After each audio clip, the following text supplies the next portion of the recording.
এই সংস্কার কমিশনগুলোর প্রধানদের নিয়ে মাননীয় প্রধান উপদেষ্টা জাতীয় ঐক্য কমিশন নামে একটা বডি গঠন করেছে।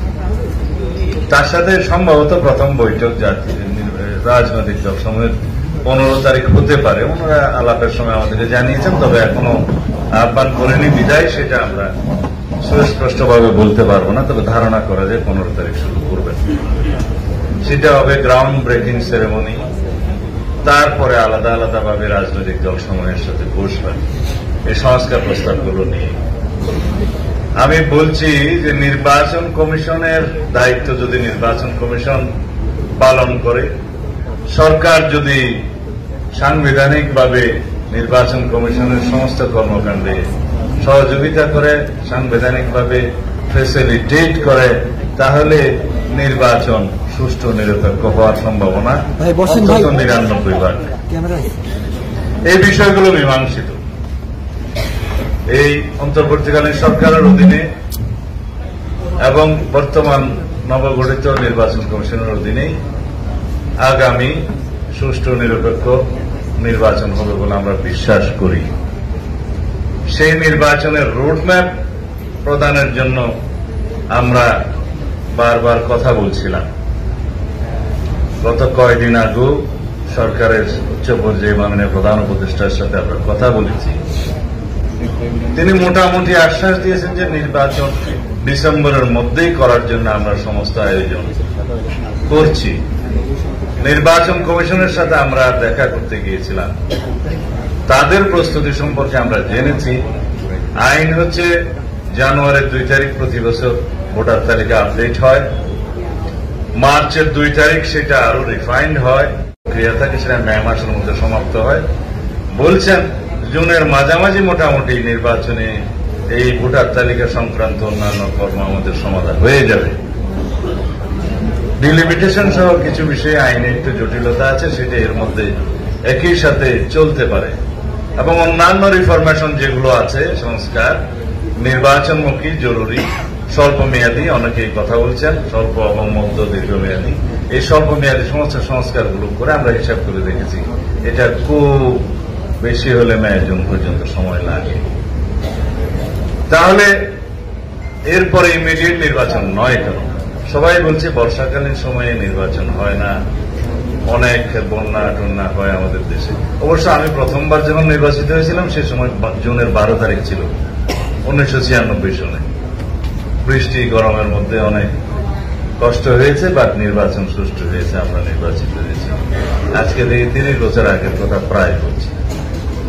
হতে পারে যদি বৃষ্টির মৌসুমে এই দক্ষিণ এশিয়া এবং পৃথিবীর সবচেয়ে উল্লেখযোগ্য ছাত্র গণ অভ্যুত্থান সংগঠিত হতে পারে, নির্বাচনও হতে পারে। তারপরও সবার ঐক্যমতের ভিত্তিতে নির্বাচনের তারিখ হোক এবং সরকারও খুব সমস্ত প্রিপারেশন নিয়ে নির্বাচনের আয়োজন করুক, সেটা আমাদের সবার কাম্য। যদি ওনারা নির্বাচন ডিসেম্বরের ভিতরে দিতে চান, তাহলে আরো 3 মাস আগে তফসিল ঘোষণা করতে হয়, অন্তত পক্ষে চূড়ান্ত প্রস্তুতি নিতে হয় নির্বাচন কমিশন, সেটার একটা বিষয় আছে। এই হলো নির্বাচন। তো অনেকে বলবেন যে নির্বাচন করব, কেন করছেন? নির্বাচন ছাড়া আর কি বলবো, আপনারাই বলে দিন। বাংলাদেশে যদি গণতান্ত্রিক রাজনৈতিক সরকার প্রতিষ্ঠিত না হয়, তাহলে কি মধ্যমেয়াদী সংস্কার হবে? দীর্ঘমেয়াদী সংস্কার হবে? জনগণের আকাঙ্ক্ষা পূর্ণ হবে? গণ অভ্যুত্থানের ছাত্র জনতার শহীদদের যে প্রত্যাশা এবং আকাঙ্ক্ষা পূর্ণ হবে? কিছুই হবে না। কথা হলো সেই নির্বাচনের ফলে গঠিত রাজনৈতিক সরকার কতটা গণতান্ত্রিক থাকে, কতটা জনমুখী থাকে, কতটা বিগত দিনের স্বৈরাচারের বিরুদ্ধে বাংলাদেশের রাষ্ট্র কাঠামো গণতান্ত্রিক সংস্কার করে, সেইটা। হ্যাঁ, তার জন্যই তো আলাপ, তার জন্যই তো সংস্কার কমিশন, তার জন্যই তো আমাদের আজকের এই ঐক্যমত। কিন্তু আপনারা এই ঐক্যমত সৃষ্টি করতে গিয়ে আমি মনে করছি অর্ধেক আছে, অর্ধেক নাই। আমরা যারা আছি এর বাইরেও কিন্তু রাজনৈতিক দল আছে, এর বাইরেও সুধী সমাজ আছে, এর মধ্যেও সাংস্কৃতিক গোষ্ঠী আছে, সামাজিক শক্তি আছে। সবাইকে নিয়ে ঐক্য করতে হবে, কাউকে আপনি বাদ দিতে পারবেন না। একটা বিষয় মনে রাখবেন, ফ্যাসিবাদ বিরোধী যে জাতীয় ঐক্য গঠিত হয়েছে, সেই জাতীয় ঐক্য ফেসিবাদের বিরুদ্ধে যারাই অংশগ্রহণ করেছে সবাইকে মিলে সেই জাতীয় ঐক্য টিকে রাখতে হবে। এখানে আমরা কেউ টুপিওয়ালা আছি, কেউ টুপিবিহীন আছি, কেউ অন্য কেউ আছি, কাউকে আপনি বাদ দিতে পারবেন। ফেসিবাদের বিরুদ্ধে যারাই সংগ্রাম লড়াই করেছে গণতন্ত্রের স্বার্থে সবাইকে নিয়ে আমাদেরকে ঐক্য রাখতে হবে এবং এই ফেসিবাদ বিরোধী জাতীয় ঐক্যকেই রাজনৈতিক সংস্কৃতি হিসেবে আমাদের চর্চা করতে হবে এই আমাদের এই দেশের রাজনীতিতে। তাহলেই পরে ফেসিবাদের বিরুদ্ধে আদর্শিক আমাদের রাজনীতিটা প্রতিষ্ঠিত হবে।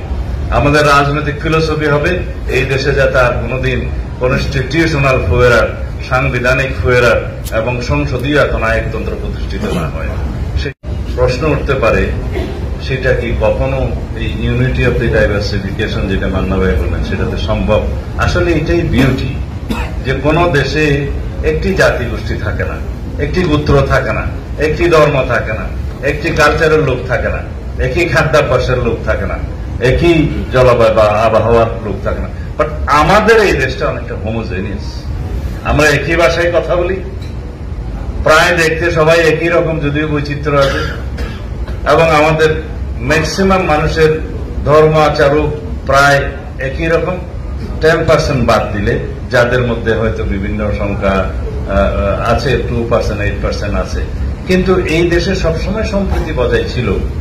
পার্শ্ববর্তী দেশে যখন ধর্মীয় কারণে রায়ট হয়েছে তখনও আমাদের বাংলাদেশে কেউ কোন রকম কোন রায়টে উস্কানিতে পা দেয় নাই।